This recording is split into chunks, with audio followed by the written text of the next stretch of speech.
Hello everyone, welcome you all to this video lecture series of current affair। इस particular video lecture में हम लोग one nation one election के बारे में देखेंगे। बेसिकली ये टॉपिक अभी काफ़ी ज़्यादा डिबेट में है। कुछ फैक्शन है जो इसके फेवर में बात कर रहे, कुछ फैक्शन है जो इसके अगेंस्ट में बात कर रहे। हम लोग यहाँ पे देखेंगे वन नेशन वन इलेक्शन के फेवर में कौन कौन सा पॉइंट है, अगेंस्ट में कौन कौन सा पॉइंट है, इससे इम्प्लीमेंट करने के लिए कॉन्स्टिट्यूशन में क्या क्या चेंजेस करने का ज़रूरत है या किस तरीके से अमेंडमेंट होगा, अमेंडमेंट करने का क्या प्रोविज़न है। और फिर हम लोग देखेंगे क्या वन नेशन वन इलेक्शन के वजह से जो भी प्रॉब्लम हो रहा है, फेवर और अगेंस्ट में जो भी डिबेट हो रहा है, क्या कोई एक ऐसा अल्टरनेटिव सॉल्यूशन है जो फेवर और अगेंस्ट दोनों फैक्शन के लोगों को सेटिस्फाई कर सके। ओके, तो ये जो है ये इंटरव्यू पर्सपेक्टिव से ये टॉपिक थोड़ा इम्पॉर्टेंट हो जाता है। अभी हम लोग स्टार्ट करते हैं सबसे पहले फेवर के बारे में। तो देखो फेवर में जो बोला जा रहा है कि वन नेशन वन इलेक्शन जब आएगा तो सबसे पहले जो इतना सारा इलेक्शन होता है उसका ज़रूरत ख़त्म हो जाएगा। कि मान लो कभी जो है वो इलेक्शन हो रहा है आंध्र प्रदेश में, बिहार में, फिर पता चला अगले साल फिर 4-5 स्टेट में हो रहा है, फिर उसके अगले साल फिर 4-5 स्टेट में हो रहा है। तो इस तरीके से क्या होता है कि कंट्री में हमेशा हर साल कहीं ना कहीं इलेक्शन होता ही रहता है। जैसे हम लोग देख सकते हैं 2014 से 2019 के बीच में 3 डज़न से भी ज़्यादा इलेक्शन हुआ। तो इससे क्या है कि ये पूरा जो 2014 से 19 वाला पीरियड है, कहीं ना कहीं जो पॉलिटिकल पार्टीज़ है ये इलेक्शन कैंपेन में बिजी है। यहाँ पे मैं एक चीज़ और आपको बता दूँ कि ये जो आप वीडियो देख रहे तो ये आप अगर देखना स्टार्ट कर चुके तो पूरा ही वीडियो देखिएगा ये वाला। ऐसा इसलिए है क्योंकि अगर सपोज़ कर लो आप बस फेवर वाला पॉइंट देखो तो आपको लगेगा कि नहीं ये तो वन नेशन वन इलेक्शन बिल्कुल सही है, या आप स्किप करके केवल अगेंस्ट वाला पॉइंट देख लो तो आपको लगेगा कि नहीं ये तो बिल्कुल ही गलत है। जब तक आप पूरा फेवर और पूरा अगेंस्ट सारे पॉइंट्स नहीं देखेंगे तब तक आप इसको क्रिटिकली एनालाइज नहीं कर पाएंगे कि इसमें क्या सही है क्या गलत है। ओके, जो पहला पॉइंट है उसमें यही है कि जो इससे इतना सारा जो इलेक्शन हो रहा है उसका ज़रूरत नहीं हो पाएगा, क्योंकि वन नेशन वन इलेक्शन में इलेक्शन केवल एक बार होगा हर 5 साल में। और क्योंकि जब इतना ज़्यादा इलेक्शन हो रहा है हर 5 साल में लगभग 3 डज़न इलेक्शन हो जा रहा है, तो उस केस में क्या हो रहा है कि जो इलेक्शन पे खर्च है वो बहुत ज़्यादा बढ़ जा रहा है। खास करके इलेक्शन कमीशन ऑफ इंडिया का खर्च भी बहुत ज़्यादा बढ़ रहा है, क्योंकि बार बार वो एडमिनिस्ट्रेटिव एक्सपेंसेस हो रहा है। इलेक्शन कंडक्ट करने के लिए सब कुछ रूल्स रेगुलेशन मैनेज करना, एम्प्लॉयज़ ये सब को अरेंज करना, इन चीज़ों में काफ़ी ज़्यादा खर्च होता है। फिर साथ ही साथ यहाँ पे जो है जो पॉलिटिकल पार्टीज़ हैं उनका भी एक्सपेंसेस बहुत ज़्यादा होता है, क्योंकि वो बार बार डिफरेंट एरिया में क्या है अपना एक्सपेंसेस करते रहते हैं। और अगर वन नेशन वन इलेक्शन होगा तो इससे टाइम भी बहुत ज़्यादा बचेगा, चाहे वो एडमिनिस्ट्रेशन का टाइम हो। एडमिनिस्ट्रेशन का टाइम किस तरीके से, जैसे अभी केवल एक लोकसभा इलेक्शन कंडक्ट करने में मान लो कि लगभग 25 लाख एम्प्लॉयज़ यूज़ होते हैं, लाखों पुलिस ऑफिसर, लाखों पैरामिलिट्री फोर्स जो है वो यूज़ होते हैं। और ये जो है ये महीनों तक, लगभग 1 से 2 महीने तक ये इंगेज रहते हैं। तो उसकी वजह से क्या होता है कि जब ये एक लोकसभा का इलेक्शन हो जाए तब इतना हो जाए, फिर वैसे ही जब लेजिस्लेटिव असेंबली का होगा तब भी कुछ अमाउंट ऑफ एम्प्लॉयज़ जो होंगे वो इंगेज हो जाते हैं, पुलिस ऑफिसर्स, पैरामिलिट्री फोर्स ये इंगेज होते हैं। तो जब ये पूरा का पूरा इलेक्शन एक साथ कंडक्ट होगा तो वैसे में क्या होगा कि जितना भी ज़रूरत है वो केवल एक टाइम ये गवर्नमेंट एम्प्लॉयज़ हो गया या फिर जो भी पुलिस ऑफिसर्स या पैरामिलिट्री फोर्स है वो केवल एक टाइम के लिए इंगेज होंगे। ऐसा नहीं कि हर कुछ दिनों में इनको इंगेज होने का ज़रूरत पड़ेगा। इवन जो एडमिनिस्ट्रेटिव कोऑर्डिनेशन है गवर्नमेंट ऑफिसेस का, ये कहीं ना कहीं टूट जाता है, क्योंकि अभी मान लो कि जो गवर्नमेंट है, गवर्नमेंट अपना सर्विस डिलीवरी अच्छे से नहीं कर पा रहा है। गवर्नमेंट कंपनी में कुछ काम चल रहा है, फिर पता चला इलेक्शन सीजन आ गया तो वो जो ऑफिसर्स हैं वो इलेक्शन ड्यूटी में लग गए। तो वो जो 1-2 महीने का टाइम पीरियड है उसमें कहीं ना कहीं जो एडमिनिस्ट्रेशन है उसमें जो कोऑर्डिनेशन होता है, एडमिनिस्ट्रेशन में जो भी काम चल रहा है वो कहीं ना कहीं बाधित हो जाता है। फिर जो पॉलिटिकल पार्टीज़ हैं ये इनके पास काफ़ी कम वक्त मिलता है गवर्नेंस के लिए। क्यों? क्योंकि अभी अगर मान लो कि यूपी और बिहार में इलेक्शन चल रहा है तो उस केस में पॉलिटिकल पार्टीज जो है वो वहाँ पे जा कर के इंगेज हो गया। फिर अगला इलेक्शन जो है वो हरियाणा पंजाब में आ गया, तो फिर पॉलिटिकल पार्टीज वहाँ पे इंगेज हो गया। तो इस तरीके से क्या हो रहा है कि जो पॉलिटिकल पार्टीज़ है इसको काम करने के लिए उतना ज़्यादा टाइम नहीं मिल पा रहा है। ये जो भी नेशनल पार्टीज़ है ये हमेशा इलेक्शन मोड में ही रहते हैं। ओके, तो जब हमेशा इलेक्शन मोड में रहेंगे तो क्या होगा, गवर्नेंस कम से कम होगा, प्रचार प्रसार बहुत ज़्यादा होता है, केवल एडवर्टीजमेंट पे फोकस होता है, हमेशा कोशिश इसमें लगा रहता है कि कैसे जो दूसरा पार्टीज़ है उसको नीचा दिखाए, उसको डिमीन करे। फिर जो डेवलपमेंट वर्क है वो भी कहीं ना कहीं जो है वो स्ट्रक कर जाता है। कैसे, सपोज कर लो अभी इलेक्शन हो जाए, तो जब इलेक्शन हो जाए तो वहाँ पे क्या है कि मॉरल कोड ऑफ कंडक्ट लग गया, और जब मॉरल कोड ऑफ कंडक्ट लगेगा तो उस केस में वहाँ पे क्या है कि जो भी डेवलपमेंट प्रोजेक्ट है वो सब कहीं ना कहीं रुक सा जाता है, गवर्नमेंट कुछ भी नया इनिशिएट नहीं कर सकता। तो इसलिए यहाँ पे क्या हो रहा है कि ये जो है फेवर में जो है, मतलब ये कुछ पॉइंट्स है जो सपोर्ट करता है। और क्या पॉइंट है जो फेवर में सपोर्ट करता है, लॉ कमीशन जो है, लॉ कमीशन का एक सर्वे हुआ था, उसमें वो साफ साफ ये बोलते हैं कि जब साइमल्टेनियस इलेक्शन होता है तो जो वोटिंग परसेंटेज है वो इंक्रीज़ कर जाता है। फॉर एग्जांपल जैसे मान लो कि केवल अगर आंध्र प्रदेश है, आंध्र प्रदेश में जब नॉर्मल अगर लेजिस्लेटिव असेंबली का इलेक्शन हो जाए तो मान लो वोटिंग परसेंटेज जो है वो 60 to 65% जा रहा है।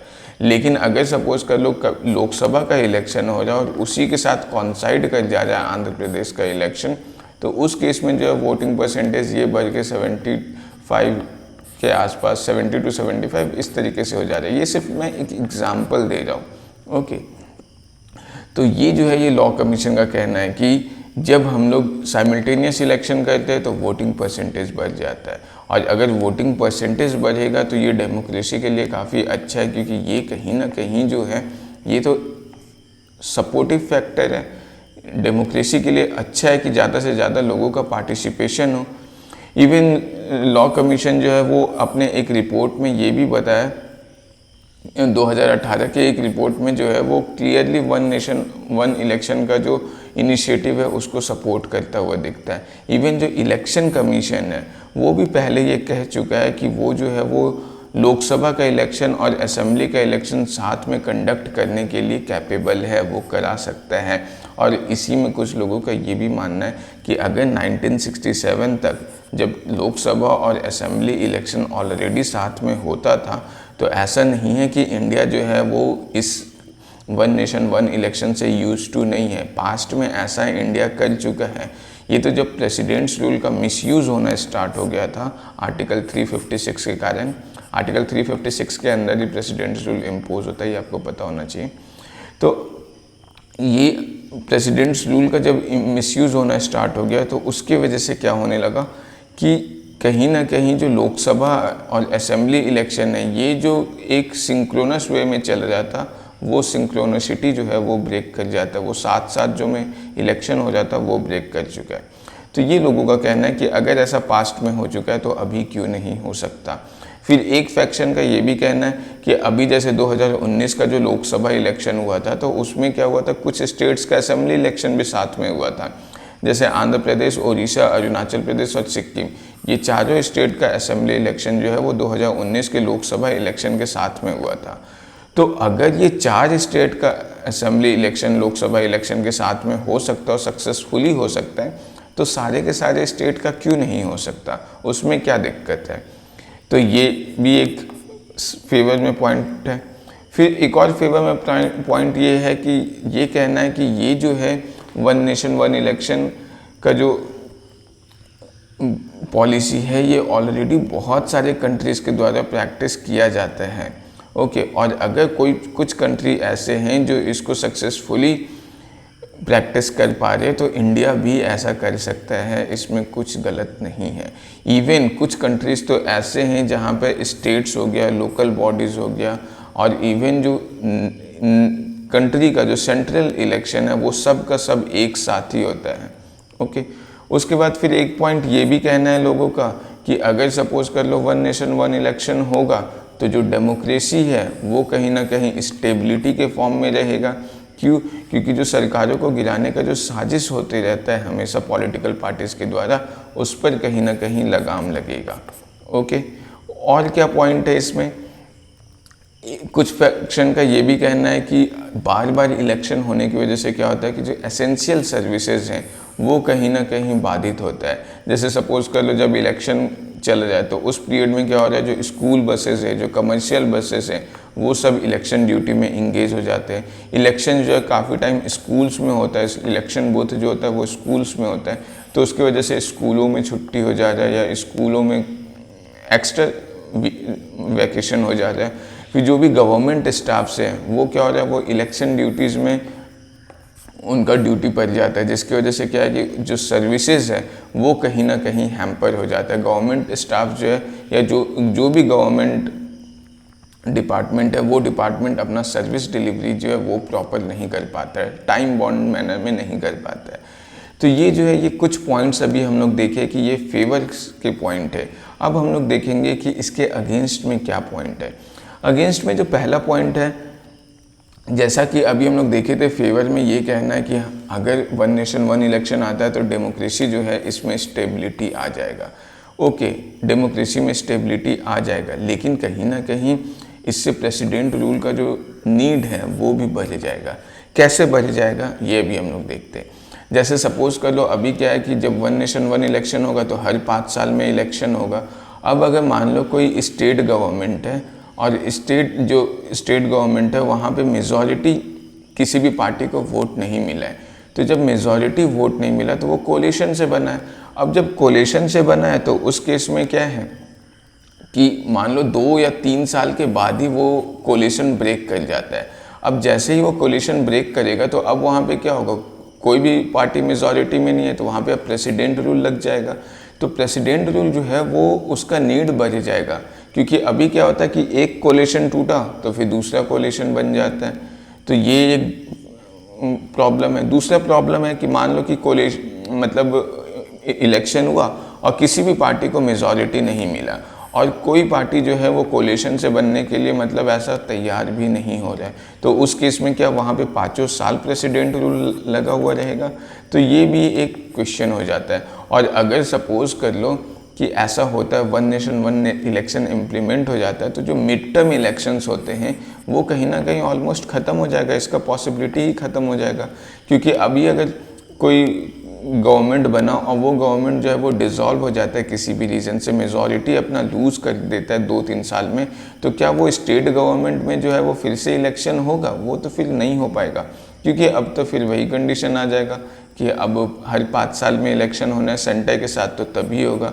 तो अगर स्टेट गवर्नमेंट फेल कर जाता है तो मिड टर्म इलेक्शन का पॉसिबिलिटी पे क्वेश्चन मार्क आ जा रहा है। अगर स्टेट गवर्नमेंट में किसी भी पार्टी को मेजॉरिटी नहीं मिल पा जाए तब भी एक थ्रेट आ जाता है कि हो सकता है इन फ्यूचर इस पर प्रेसिडेंट रूल लग जाए।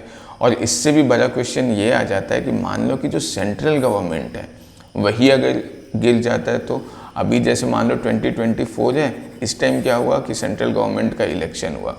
अब सेंट्रल गवर्नमेंट का इलेक्शन हुआ तो ये 5 साल तक सरकार होना चाहिए, लेकिन अगर वन नेशन वन इलेक्शन के अकॉर्डिंग 2024 में जो है स्टेट गवर्नमेंट्स का भी इलेक्शन, जो असेंबली इलेक्शन है वो भी साथ में हो जाता है, तो अब इसको भी 5 साल रहना चाहिए। लेकिन अगर सेंट्रल गवर्नमेंट जो है ये 5 साल नहीं चाहे कि मान लो 3 साल में ही ये सेंट्रल गवर्नमेंट जो है वो टूट जाता है, ये अपना मेजॉरिटी लूज़ कर देता है, मान लो कोलिशन से बना हो ये कोलिशन ख़त्म हो जाता है, तो उस केस में क्या हम लोग बोलेंगे कि जो स्टेट गवर्नमेंट है उसको भी अब 3 साल में डिसॉल्व होना पड़ेगा? क्योंकि यहाँ पे तो फिर ऐसा ही हो गया कि अगर सेंट्रल गवर्नमेंट 5 साल के अंदर ही डिसॉल्व हो गया तो स्टेट गवर्नमेंट को भी डिसॉल्व होना पड़ेगा। तो ये भी एक क्वेश्चन मार्क हो जाता है कि क्या सेंट्रल गवर्नमेंट का फॉल होने से अब स्टेट गवर्नमेंट को फिर से इलेक्शन कराना पड़ेगा?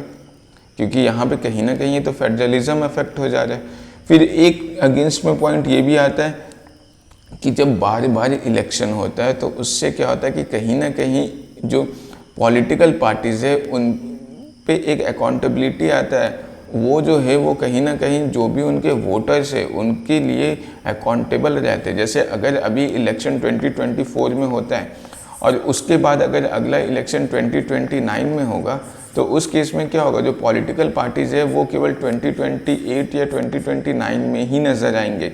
बाकी टाइम जो है वो क्या होंगे, उतना ज़्यादा इनका जो वोटर्स है उनसे उतना ज़्यादा कनेक्शन नहीं होगा, मतलब इलेक्शन मोड में ही वो केवल कनेक्शन में आएंगे। लेकिन अभी क्या है, अभी जब हमेशा किसी ना किसी स्टेट में इलेक्शंस होते रहता है तो जो पॉलिटिकल पार्टीज़ हैं ये कहीं ना कहीं जो है ये पॉलिटिकल पार्टीज़ हमेशा कुछ ना कुछ ऐसा करते रहते हैं ताकि वो वोटर्स को जो है चेक कर सके, वोटर्स को जो है अपील कर सके, वोटर्स को जो है वो कहीं ना कहीं कुछ बेनिफिट देने का कोशिश करते हैं। तो ये वोटर्स के लिए फ़ायदेमंद है क्योंकि वोटर्स इसी बहाने पॉलिटिकल पार्टीज पे चेक लगा सकते हैं। ओके, तो ये एक तरीके से पॉजिटिव पॉइंट है कि लगातार इलेक्शन होते रहता है तो पॉलिटिकल पार्टीज जो है उन पे एक दायित्व आ जाता है कि वो वोटर्स को खुश करने के लिए हमेशा कुछ ना कुछ करते ही रहे। अदरवाइज ये क्या होगा, केवल 5 साल में इलेक्शन मोड में आएंगे। ओके, जैसा कि हम लोग DU का इलेक्शंस में देख सकते हैं, वहाँ पे ऐसा ही होता है कि सारा इलेक्शंस एक साथ होता है तो वो 1 साल का जो टाइम पीरियड है, बीच में फिर कोई भी कैंडिडेट जो है वो उतना ज़्यादा नज़र में नहीं आता है। ओके, लेकिन अगर वही अलग अलग होता तो हो सकता है वो नज़र आता। ये बस पॉइंट ऑफ व्यू है, ये पॉइंट ऑफ व्यू सही भी हो सकता है, गलत भी हो सकता है, ये आप पे डिपेंड करता है कि आप किस पॉइंट ऑफ व्यू से एग्री करते हैं, किससे नहीं करते। फिर एक चीज़ और है कि एक बहुत बड़ा मिथ लग रहा है लोगों को कि इंडिया में इलेक्शन हर साल होता है। ये गलत है, इंडिया में इलेक्शन हर साल नहीं होता है। इंडिया का कुछ स्टेट है जहाँ पे इलेक्शन हो रहा है किसी साल में, मतलब कि जैसे अगर सपोज़ कर लो, जैसे अभी हम लोग देखे थे कि 2014 जो है उससे लेकर के 2019 तक का ये जो लोकसभा वाला टाइम पीरियड है, इसमें लगभग 3 डज़न इलेक्शन हुआ। तो ये क्या पूरे इंडिया में इलेक्शन हो जाता? नहीं, इंडिया के किसी स्टेट्स में हो जाता। जैसे अगर बंगाल में इलेक्शन है तो वहाँ पे कौन सा पार्टी इन्वॉल्व है? तृणमूल कांग्रेस इन्वॉल्व है, कांग्रेस पार्टी इन्वॉल्व है, बीजेपी इन्वॉल्व है। क्या तमिलनाडु का जो DMK पार्टी है और AIADMK पार्टी है, ये इम्पैक्ट हो जाए क्या कि बंगाल का इलेक्शन से? तो वो तो बिल्कुल भी इम्पैक्ट नहीं हो जाए। तो ये कहना कि अगर इंडिया का किसी स्टेट में इलेक्शन हो जाए तो पूरा का पूरा पॉलिटिकल पार्टीज जो हैं वो हमेशा इन्वॉल्व रहते हैं, ये कहना गलत होगा। अगर आसाम में इलेक्शन हो जाए तो उसकी वजह से क्या गुजरात का डेवलपमेंट प्रोजेक्ट रुक रहा है? नहीं रुक रहा है, क्योंकि जो मॉडल कोड ऑफ कंडक्ट है वो तो आसाम में लगा है। तो ये भी कहना कि जो डेवलपमेंट प्रोजेक्ट है वो बार बार कंट्री का बाधित हो जाए, ये कहना गलत है। वो हर 5 साल में किसी एक स्टेट का बाधित हो जाए, जो कि नेचुरल है। जब इलेक्शन होगा तो 5 साल में वो वहाँ पे रुकेगा ही रुकेगा। ऐसा नहीं है कि आसाम में अगर आसाम में इलेक्शन हो जाए तो उसकी वजह से गुजरात का या बिहार का जो है वो डेवलपमेंट प्रोजेक्ट बाधित हो जाए, या गुजरात या बिहार में मॉडल कोड ऑफ कंडक्ट लग जा रहा है। ये तो बिल्कुल भी नहीं है। तो इस चीज़ को समझना पड़ेगा कि जो इलेक्शन है वो हर साल जब हो जाए तो पूरे इंडिया में नहीं हो जाए, इंडिया के कुछ स्टेट्स में हो जाए और एट अ टाइम एक ही स्टेट में हो जाए। ओके, तो वही यहाँ पे लिखा हुआ है कि when there are election in few states India is not in a election mode. अगर कुछ स्टेट में इलेक्शन हो जाए तो उसमें पूरा का पूरा इंडिया इलेक्शन मोड में नहीं है। इंडिया का कुछ स्टेट है जो इलेक्शन मोड में है, क्योंकि सारा का सारा कन्फ्यूजन यहीं से हो जाए। फिर एक ये भी है कि ऑल ऑफ द मेजर जो पॉलिटिकल पार्टीज़ हैं ये इलेक्शन मोड में नहीं रहते, केवल कुछ पार्टीज़ रहते, खास करके कांग्रेस और बीजेपी जो है ये हमेशा इलेक्शन मोड में रहते, क्योंकि सारे के सारे नेशनल पार्टीज जो हैं उनका रीच पूरा ऑल ओवर इंडिया नहीं है। ओके, तो इस चीज़ को ध्यान में रखना है। जैसे आम आदमी पार्टी है, रिसेंटली उसको नेशनल पार्टी का स्टेटस मिला है, तो अब अगर तमिलनाडु में इलेक्शन है तो वहाँ पे आम आदमी पार्टी एक्टिव नहीं है, वो केवल कुछ स्टेट्स में ही एक्टिव है। केवल ये कांग्रेस है और बीजेपी है, यही है जो पूरे सारे स्टेट्स में एक्टिव रह पाते। अदरवाइज ऐसा सिनेरियो नहीं है कि जितने के सारे जो पॉलिटिकल पार्टीज है ये हमेशा अपना मतलब इलेक्शन मोड में ही रहते, वो अपना डेवलपमेंट प्रोजेक्ट नहीं कर पा रहे। और फिर एक तरीके ये भी दिया जाता है कि जिस तरीके से ये कहा जा रहा है कि जो 2 नेशनल पार्टी है कांग्रेस और बीजेपी, मतलब जो नेशनल पार्टीज़ है वो हमेशा प्रेशर फील करते, वो हमेशा इलेक्शन मोड में रहते, जिसकी वजह से वो गवर्नेंस नहीं कर पा रहे। तो इसके पीछे का तर्क ये दिया जाता है कि अगर ऐसा है तो इस चीज़ पे रोक लगाना चाहिए कि जो इलेक्टेड लीडर्स हैं वो जो है वो इलेक्शन कैंपेनिंग में नहीं आए, क्योंकि इलेक्टेड लीडर्स जो है उनको जो चुना गया है तो उनको ये दायित्व दिया गया है कि वो अपना काम करे, वो जिस कंस्टिट्यूंसी से इलेक्ट हुए हैं वहाँ के लिए काम करे, उस कंस्टिट्यूंसी के लिए काम करे, वो फर्दर इलेक्शन मोड में ना जाए, वो फर्दर किसी दूसरे स्टेट में अगर इलेक्शन हो जाए तो वहाँ कैंपेनिंग में नहीं जाए। जो अभी के टाइम में ये काफ़ी ज़्यादा देखने को मिल रहा है कि मान लो एमपी में इलेक्शन हो जाए तो पता चला राहुल गांधी आ गए, या फिर एमपी में इलेक्शन हो जाए तो पता चला योगी जी भी आ गए, वहाँ पे मोदी जी भी आ गए, वहाँ पे अमित शाह भी आ गए, पता चला मतलब कि कुछ पंजाब के लीडर्स आ गए। तो ये जो है ये केस नहीं होना चाहिए, क्योंकि प्रॉब्लम यही हो जाए। अगर ऐसा नहीं होगा तो जो पॉलिटिकल पार्टीज है ये भले इलेक्शन मोड में रहे लेकिन काम तो चलता रहेगा, जो गवर्नेंस है वो अफेक्ट नहीं होगा। वो अफेक्ट कब हो रहा है? वो अफेक्ट इसीलिए हो रहा है क्योंकि जो इलेक्टेड लीडर्स है वो इलेक्शन कैंपेन में आ जा रहे हैं। तो ये नहीं होना चाहिए। तो इस चीज़ के बारे में बात हो रहा है कि ये ऐसा कर दो। फिर वही attack on federalism. Attack on federalism में क्या है कि अगर one nation one election implement होता है तो ये कहीं ना कहीं फेडरलिज्म पे अटैक है। कैसे? जैसे अभी हम लोग देख चुके हैं कि मान लो कि one nation one election implement हो जाता है और सेंटर जो है वो 3 साल में ही सेंटर अपना मेजॉरिटी लूज़ कर देता है। सेंट्रल गवर्नमेंट जो कोलिशन गवर्नमेंट से बना था वो फॉल कर जाता है, या सेंट्रल गवर्नमेंट में जो भी मेजॉरिटी पार्टी है वो अपना मेजॉरिटी लूज़ कर जा रहा है, वहाँ पे मान लो डिफेक्शन हो जा रहा है। तो वैसे केसेस में अब क्या होगा? जो स्टेट इलेक्शन है उसको भी 3 साल में डिसॉल्व करना पड़ेगा, सारा का सारा स्टेट गवर्नमेंट 3 साल में डिसॉल्व होगा। तो ये तो फिर हो गया कि स्टेट गवर्नमेंट कब डिसॉल्व होगा, ये कंट्रोल स्टेट गवर्नमेंट से ही चला गया। स्टेट गवर्नमेंट में कब इलेक्शन होगा, कब डिसॉल्व होगा, ये पूरा का पूरा फिर सेंट्रल गवर्नमेंट के हाथ में आ गया। तो ये कहीं ना कहीं जो फेडरलिज्म है इंडिया का, इस चीज़ पे अटैक हो जाएगा। इवन जैसे अभी क्या है कि जैसे स्टेट गवर्नमेंट है तो उसके पास इतना कंट्रोल रहता है कि वो जब चाहे तब अपना गवर्नमेंट डिसॉल्व कर ले।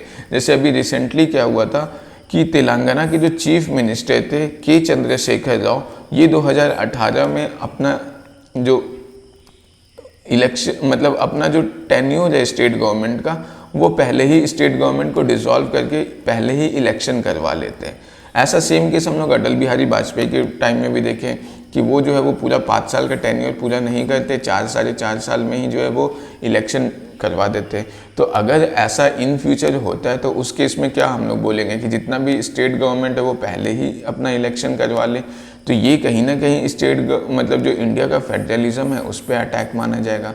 ओके, फिर एक चीज़ और तर्क दिया जाता है कि वन नेशन वन इलेक्शन तो इंडिया 1967 तक प्रैक्टिस किया ही था, तो अभी आगे करने में क्या दिक्कत है?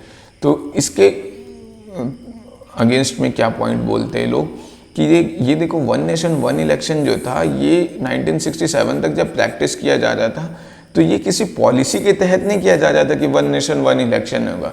ये तो जस्ट एक कोइंसिडेंस था कि इंडिया इंडिपेंडेंस हुआ था तो सारा लोकसभा और असेंबली इलेक्शन साथ में हो जाता। लेकिन ये भी ध्यान में रखने का बात है कि जब one nation one election practice हो रहा था 1967 तक, तो उसी की वजह से तो रीजनल पार्टीज़ का जन्म होता है। रीजनल पार्टीज़ लाइमलाइट में आते हैं।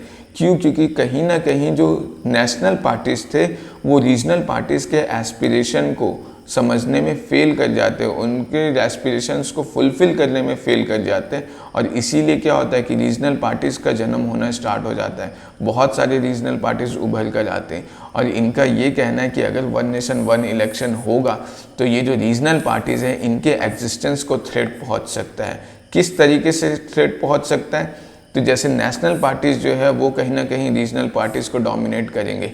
जो नेशनल इश्यूज़ है वो कहीं ना कहीं डोमिनेट कर जाएगा रीजनल इश्यूज़ पे।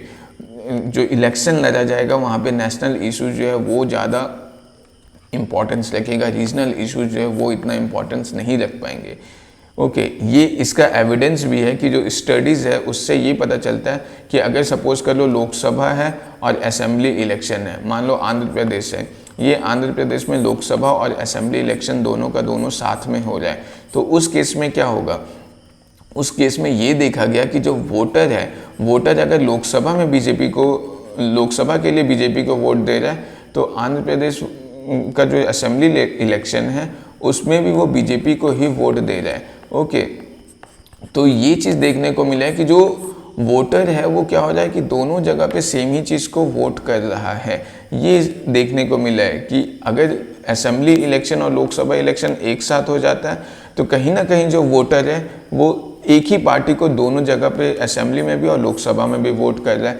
तो इससे क्या पता चलता है, इससे साफ साफ पता चलता है कि जो रीजनल इशू है वो कहीं ना कहीं जो है वो उस पर जो है नेशनल इश्यूज डोमिनेट कर रहे हैं। और जब ऐसा होगा तो रीजनल इश्यूज जो है उसको रेज करने वाले जो रीजनल पार्टीज़ हैं वो कहीं ना कहीं बैकफुट पे चले जाएंगे।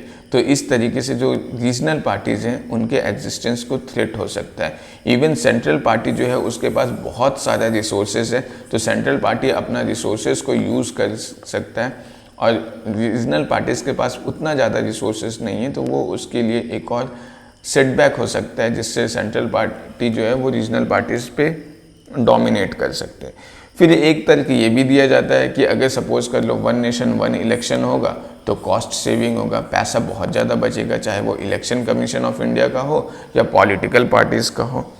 तो देखो इस पे क्या तर्क दिया जाता है कि जो इलेक्शन कमीशन है, नीति आयोग है, इवन गवर्नमेंट ऑफ इंडिया है, इसके एस्टिमेट से ये पता चलता है कि अगर मान लो लोकसभा है और असेंबली इलेक्शन है, ये दोनों जो है ये साथ में हो जाए, तो अगर साथ में हो जाए तो जो पर वोटर पर इलेक्शन खर्च आता है ये केवल 5 रुपये पर वोटर पर इलेक्शन, मतलब पर वोटर पर ईयर जो है ये खर्च आ रहा है। लेकिन अगर मान लो लोकसभा का इलेक्शन अलग हो जाए, असेंबली इलेक्शन अलग हो जाए, तो वैसे केसेस में क्या होता है, जो खर्च आता है वो 10 रुपये पर वोटर पर ईयर आ रहा है।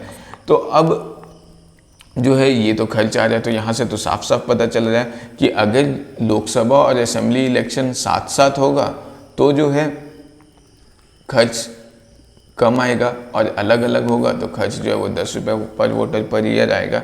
लेकिन यहाँ पे एक चीज़ और जो ध्यान में रखने वाला बात है वो ये है कि अभी जो है इलेक्शन कमीशन ऑफ इंडिया के पास 12 लाख EVM है, और अगर साथ में one nation one election implement होता है तो उस केस में मतलब इलेक्शन कमीशन को जो है 25 लाख EVM चाहिए होगा, और तो और 5 लाख VVPAT भी चाहिए होगा। तो ये जो है, ये जो EVM होता है इसका लाइफ साइकिल केवल 15 साल के लिए है, और अगर जब 15 साल के लिए है और वन नेशन वन इलेक्शन होगा तो कोई भी EVM ज़्यादा से ज़्यादा 2 या 3 बार ही यूज़ होगा। मतलब EVM जो है वो 2 से 3 बार यूज़ होगा और फिर EVM खरीदना पड़ेगा।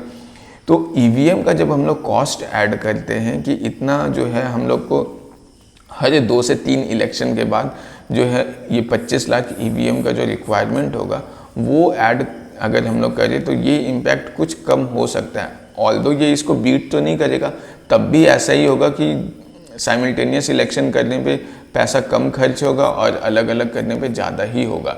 लेकिन ये किस केस पे आ रहा है, किस बेसिस पे आ रहा है, ये जो है ये तब आ रहा है जब हम लोग देख रहे हैं कि जो डेवलपमेंट वर्क है वो उतना ज़्यादा बाधित नहीं हो रहा है। ये किस केस पे आ रहा है, जब हम लोग ये देख रहे हैं कि जो रीजनल पार्टीज़ है वो कहीं ना कहीं उसका एग्जिस्टेंस थ्रेट पे है। ये इस कॉस्ट पे आ रहा है कि इंडिया का जो फेडरलिज्म है वो कहीं ना कहीं थ्रेट पे है। ओके, तो ये हम लोग यहाँ पे देख सकते हैं।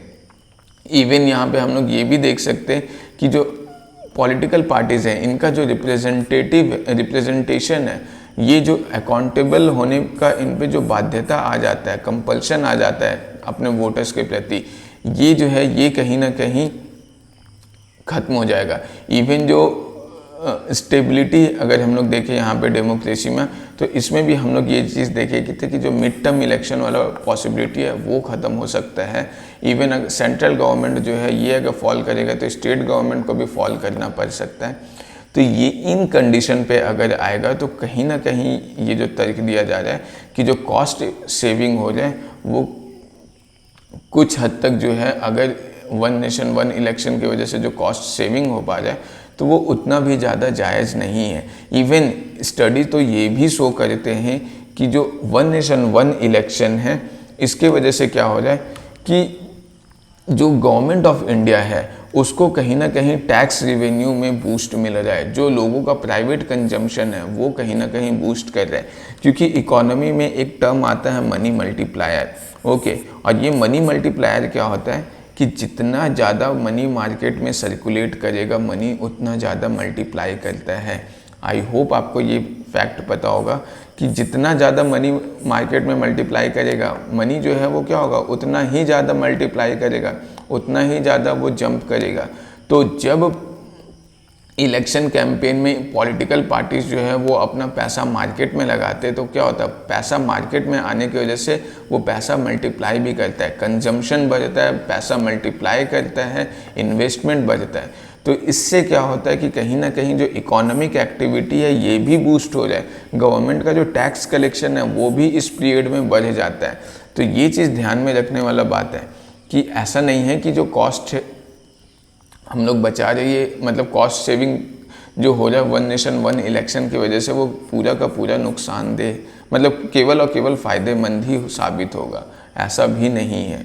ओके, फिर एक तर्क ये भी दिया जाता है कि वन नेशन वन इलेक्शन जो है वो बहुत सारा कंट्री जो है वो प्रैक्टिस कर रहे हैं। तो एक चीज़ ध्यान में रखना है कि वन नेशन वन इलेक्शन जो है वो प्रेसिडेंशियल इलेक्शन के लिए वर्क कर सकता है। क्यों? क्योंकि प्रेसिडेंशियल सिस्टम जो होता है वहाँ पे क्या होता है, जो लेजिस्लेटिव है और जो एग्जीक्यूटिव है वो दोनों एक दूसरे से इंडिपेंडेंट है। जो नियम कानून बना रहे, जो एग्जीक्यूटिव है जो उसको इम्प्लीमेंट कर रहे, ये दोनों इंडिपेंडेंट है। जैसे यूएसए का अगर हम लोग सिस्टम ले, ऑल्दो यूएसए में वन नेशन वन इलेक्शन तो प्रैक्टिस नहीं किया जाता है, लेकिन अगर यूएसए का एग्जांपल दे तो वहाँ पे मान लो अगर हम लोग किसी एमपी को सिलेक्ट कर रहे हैं एज अ लेजिस्लेचर, तो वो लेजिस्लेचर में होगा। फिर एग्जीक्यूटिव के लिए जो होगा वो अलग होगा। मतलब ऐसा नहीं होगा जैसा इंडिया में होता है कि इंडिया में अगर हम लोग किसी एमपी को सिलेक्ट करें तो वो एमपी जो है वही लोकसभा में बैठ रहा है और वही एमपी जो है वो मिनिस्टर भी है, मतलब एग्जीक्यूटिव का काम भी वही कर रहा है, लेजिस्लेटिव का काम भी वही कर रहा है। तो ये चीज़ जो है ये प्रेसिडेंशियल सिस्टम में वर्क कर सकता है, क्योंकि वहाँ पे लेजिस्लेचर और एग्जीक्यूटिव जो है ये दोनों के दोनों एक दूसरे से इंडिपेंडेंट है। लेकिन जो हम लोग का प्राइम मिनिस्ट्रियल सिस्टम है वहाँ पे ये केस इम्प्लीमेंट नहीं हो सकता है। इवन ये जो कहा जाता है कि ये बहुत सारे कंट्रीज इसको प्रैक्टिस कर रहे हैं, तो ये भी सही नहीं है। केवल कुछ कंट्री ही हैं जैसे साउथ अफ्रीका, बेल्जियम, स्वीडन, जहाँ पे ऐसा सिस्टम जो है वो प्रैक्टिस किया जा रहा है। अब अगर सपोज कर लो, ये हम लोग देखते हैं कि मान लो अगर वन नेशन वन इलेक्शन को इम्प्लीमेंट करना है तो उसकी वजह से क्या होगा, कॉन्स्टिट्यूशन के कुछ आर्टिकल में, इंडियन कॉन्स्टिट्यूशन का कुछ आर्टिकल को अमेंड करना पड़ेगा, जैसे आर्टिकल 83, 85, 172, 174, 356। तो अगर इन आर्टिकल्स को अमेंड करना है, खास करके ये 356 जो प्रेसिडेंट रूल के बारे में है, तो इसको अमेंड करने की वजह से क्या हो रहा है, ये अमेंड तभी करना पड़ रहा है जब इंडिया का फेडरलिज्म अफेक्ट हो रहा है। और जब ये फेडरलिज्म अफेक्ट हो रहा है तो इसको अमेंडमेंट करने के लिए जो मेजॉरिटी चाहिए होगा वो लोकसभा और राज्यसभा, ये दोनों में सेपरेटली 2/3 मेजॉरिटी चाहिए। और अगर लोकसभा राज्यसभा 2/3 मेजॉरिटी से पास कर लेते हैं तो उसके बाद फिर ये स्टेट गवर्नमेंट के पास जाएगा। और जितना भी इंडिया में टोटल स्टेट है, जैसे एट प्रेजेंट 28 स्टेट है, तो इसका 50% से ज़्यादा मेजॉरिटी चाहिए, मतलब कम से कम 15 स्टेट का रेटिफिकेशन चाहिए। लेकिन ये ध्यान में रखना है, यहाँ पे जो लेजिस्लेटिव असेंबली है उसका 2/3 मेजॉरिटी नहीं चाहिए होगा, यहाँ पे केवल 50% मेजॉरिटी चाहिए होगा, सिंपल मेजॉरिटी चाहिए होगा। यहाँ पे स्पेशल मेजॉरिटी चाहिए लोकसभा राज्यसभा में, लेकिन असेंबली में सिंपल मेजॉरिटी चाहिए। और एक चीज़ और भी ध्यान में रखना है कि ये जैसे ही 15 स्टेट पास करेगा तो ज़रूरी नहीं कि 16वां स्टेट पास करे या नहीं करे, उससे कोई फ़र्क नहीं पड़ता। अगर 15 स्टेट पास कर दिया तो ये ऑटोमेटिक जो है फिर बिल जो है वो प्रेसिडेंट के पास चला जाएगा। ओके, तो ये चीज़ ध्यान में रखना है। और एक चीज़ और ध्यान में रखना है कि ऐसे केसेस में स्टेट गवर्नमेंट के पास कोई टाइम पीरियड नहीं होता है कि आपको 6 महीने के अंदर बिल पास करना ही करना है। स्टेट गवर्नमेंट इनडेफिनेट टाइम ले सकते हैं इसमें। ओके, तो ये जो है ये इम्प्लीमेंट करने का तरीका है कि वन नेशन वन इलेक्शन अगर कल को इम्प्लीमेंट होता है तो वो किस तरीके से अमेंडमेंट किया जाएगा कॉन्स्टिट्यूशन में। अब आते हैं अल्टरनेटिव सॉल्यूशन पे कि क्या इसका अल्टरनेटिव सॉल्यूशन लाया जा सकता है। देखो, एक अल्टरनेटिव सॉल्यूशन तो हम लोग ये बोल सकते हैं कि चलो ठीक है, अगर हम लोग साइमल्टेनियस इलेक्शन करते हैं लोकसभा और राज्यसभा का, तो जो है वो कहा जा रहा है लोकसभा मतलब फेवर वाले कह रहे कि इससे पैसा बचेगा, अगेंस्ट वाले कह रहे इससे रीजनल पार्टीज़ का रिप्रेजेंटेशन खत्म हो जाएगा। तो इस तरीके से बहुत सारा पॉइंट है। लेकिन अगर सपोज कर लो रीजनल पार्टीज़ का एग्जिस्टेंस पे इतना ही ज़्यादा थ्रेट है, या जो रीजनल इश्यूज़ है वो जो है वो ओवर पावर हो जाएंगे नेशनल इश्यूज़ से, तो ऐसा भी तो हम लोग कर सकते हैं कि मान लो लोकसभा का इलेक्शन 2024 में कर दिए, उसके बाद जो है एक टाइम पीरियड रखते हैं 2 साल का कि 2026 जो है इस टाइम क्या कर ले कि इस टाइम सारा का सारा स्टेट का इलेक्शन कर ले। लेकिन फिर ये भी उतना ज़्यादा सक्सेसफुल नहीं है। क्यों सक्सेसफुल नहीं है कि फिर वही वाला केस आ जाता है कि मिड टर्म इलेक्शन होगा या नहीं, प्रेसिडेंट रूल का नीड हो सकता है ज़्यादा बढ़ जाए। ओके, अगर सपोज कर लो किसी स्टेट में जो कोलिशन गवर्नमेंट है या किसी स्टेट का जो मेजॉरिटी है वो फॉल कर जाए, तब क्या होगा, तब क्या वहाँ पे मिड टर्म इलेक्शन होगा या नहीं होगा। लेकिन इस चीज़ को काउंटर करने के लिए ये लागू किया जा सकता है कि अगर सपोज कर लो एक्सपेंसेस बचाना है तो वैसे केसेस में ये किया जा सकता है कि 2024 में मान लो कि लोकसभा का इलेक्शन हो जाए तो 2 साल बाद 3 साल बाद 2026 में या 2027 में जो है हम लोग ऐसा करें कि सारा का सारा इंडिया का जितना भी स्टेट्स है उन सबका असेंबली इलेक्शन एक साथ करवा लें। ओके, एक अल्टरनेटिव सॉल्यूशन ये दिया जा रहा है। दूसरा जो है ये सॉल्यूशन जो है ये काफ़ी कारगर सॉल्यूशन है कि इसमें क्या कहा जा रहा है कि सारा का सारा प्रॉब्लम इसलिए हो जाए क्योंकि जो इलेक्टेड मेंबर्स हैं वो जो है वो कैंपेनिंग में इन्वॉल्व होते हैं, और वो जब कैंपेनिंग में इन्वॉल्व होते हैं तभी पॉलिटिकल पार्टी जो है वो हमेशा इंगेज रहता है। ये इस अगर इलेक्टेड मेंबर इस कैंपेनिंग में इन्वॉल्व नहीं हो तो ना तो गवर्नेंस बाधित होगा, कुछ भी बाधित नहीं होगा, बस एक कॉस्ट वाला पॉइंट रह जाएगा। लेकिन वो भी अगर सपोज कर लो कॉस्ट जो है वो ज़्यादा ही लग रहा है, लेकिन इस बेसिस पे लग रहा है कि इंडिया का फेडरलिज्म प्रोटेक्ट हो जा रहा है या जो रीजनल पार्टीज़ है वो जो है उनका वर्चस्व रह जा रहा है, तो वैसे केसेस में जो है अगर सपोज कर लो पॉलिटिकल पार्टीज़ हैं इनको लगातार 5 साल तक अकाउंटेबल रहना पड़ता है, जवाबदेह रहना पड़ता है, तो वैसे केसेस में ये कहीं ना कहीं जो है वो सपोर्टिव फैक्टर हो जाता है। लेकिन यहाँ पे जो अल्टरनेटिव सॉल्यूशन है वो ये है कि जो सीनियर इलेक्टेड मेंबर्स हैं इनको जो है वो इलेक्शन में पार्टिसिपेट नहीं करना चाहिए। इससे क्या फ़ायदा होगा, एक फ़ायदा तो ये होगा जो रीजनल लोग हैं, जैसे अभी क्या है कि मान लो झारखंड में इलेक्शन है तो झारखंड में इलेक्शन हो जाए तो कांग्रेस का पार्टी से मोदी जी कांग्रेस के पार्टी से राहुल गांधी आ जा रहे, बीजेपी के पार्टी से मोदी जी आ जा रहे, योगी जी आ जा रहे, अमित शाह आ जा रहे, तो उसकी वजह से क्या हो रहा है कि जब योगी जी आ जाए तो यूपी में एडमिनिस्ट्रेशन बाधित हो जाए, जब अमित शाह आ रहे तो कहीं ना कहीं होम मिनिस्ट्री का एडमिनिस्ट्रेशन बाधित हो जाए, जब पीएम मोदी आ रहे तो कहीं ना कहीं प्राइम मिनिस्टर ऑफिस का एडमिनिस्ट्रेशन बाधित हो जाए। तो ये चीज़ नहीं होना चाहिए। क्यों नहीं होना चाहिए कि जो इलेक्टेड मेंबर्स है उसको तो ऑलरेडी जनता इलेक्ट कर दिए हैं, और सेम जब राहुल गांधी आ जाए तो वो वायनाड कंस्टिट्यूंसी का एडमिनिस्ट्रेशन बाधित हो जाए। तो वही यहाँ पे कहना चाह रहे हैं कि जो इलेक्टेड मेंबर्स हैं उनको इलेक्शन कैंपेनिंग में नहीं उतरना चाहिए। क्यों? क्योंकि जो जनता है वो उनको इसलिए इलेक्ट किया है ताकि वो अपने कंस्टिट्यूंसी का या जिस पोस्ट पे उनको इलेक्ट किया गया है उस पोस्ट को वो मतलब उस पोस्ट का ड्यूटी को निभाए।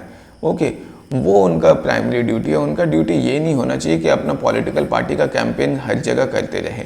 और अगर सपोज कर लो ये सीनियर इलेक्टेड मेंबर्स झारखंड का इलेक्शन में नहीं आते हैं तो उस केस में क्या होगा, जो यहाँ के रीजनल लीडर्स होंगे वो कैंपेनिंग में उतरेंगे, और जब रीजनल लीडर्स कैंपेनिंग में उतरेंगे तो यहाँ से क्या होगा कि जो रीजनल लीडर्स हैं वो ज़्यादा एम्पावर फील करेंगे, रीजनल वॉइसेस जो है वो इलेक्शन में ज़्यादा मैटर कर पाएगा, और जिससे की वजह से हो सकता है कि रीजनल इश्यूज़ पे ज़्यादा ध्यान दिया जाए।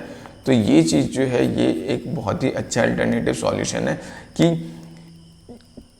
केवल वो मेंबर्स ही पॉलिटिकल कैंपेन में पार्टिसिपेट करें जो इलेक्टेड मेंबर्स नहीं हैं। तो आई होप आपको ये समझ में आया होगा कि किस तरीके से हम लोग पहले फेवर का पॉइंट्स देखें कि फेवर में क्या क्या पॉइंट है, फिर हम लोग अगेंस्ट का पॉइंट देखें अगेंस्ट में क्या क्या पॉइंट है, फिर हम लोग देखें कि अगर इसको इम्प्लीमेंट करना है तो कॉन्स्टिट्यूशन में किस तरीके से अमेंडमेंट करना पड़ेगा, अमेंडमेंट का क्या प्रोसीजर होगा वो देखें, और फिर हम लोग देखें कि क्या अल्टरनेटिव सॉल्यूशन है। तो आई होप आपको ये वीडियो अच्छा लगा होगा। Thank you very much for watching this video.